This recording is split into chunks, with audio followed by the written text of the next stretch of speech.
Hello, எல்லாருக்கும் நமஸ்காரம். Welcome to Girija's kitchen.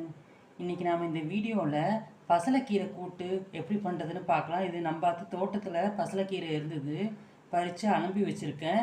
இதை திருத்தி எடுத்துன்னு வந்துடுறேன். அதுக்கப்புறம் எப்படி பண்ணுறதுன்னு பார்க்கலாம்.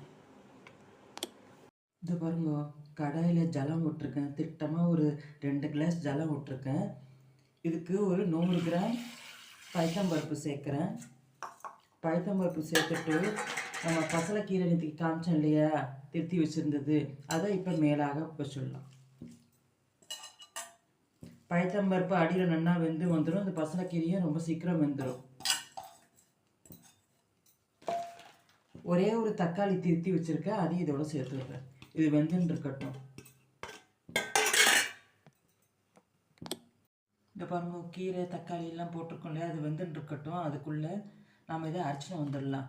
தேங்காய், ஒரு 3 வரமிளகாய், சீரகம், இதுக்கு தேவையான உப்பு போட்டு மிக்சியில் அரைச்சின்னு வந்துடலாம்.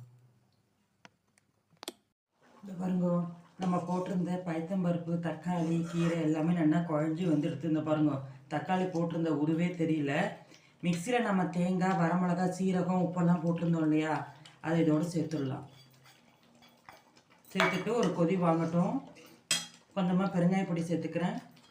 அவ்வளோதான். அடுப்பை சிம்மில் வச்சுட்டு ஒரு கொதி வாங்கிட்டு இருக்கட்டும். அதுக்குள்ள நம்ம கடுகு தாளித்து கொட்டிடலாம். இது பாருங்க, தேங்காய் எண்ணெய் ஊற்றி கடுகு தாளித்து கொட்டியாச்சு. அவ்வளோதான், நம்மளுடைய டேஸ்டியான கூட்டு ரெடி. பசலைக்கீரை கூட்டு ரெடி. இப்போ அடுப்பை ஆஃப் பண்ணிடலாம். இது வந்து சாதத்துக்கு தொட்டுன்னு சாப்பிட்லாம், இல்லை சாதத்தில் பிசைஞ்சு சாப்பிட்லாம், சப்பாத்திக்கு தொட்டுக்கலாம். இந்த பசலைக்கீரையில் நிறைய விட்டமின்ஸு, மினரல்ஸ் இருக்குது. கண்ணுக்கு ரொம்ப நல்லது. அட்லீஸ்ட் வாரத்தில் ஒரு நாளாவது இதை பண்ணி பாருங்க. I hope you all like this video. Thank you.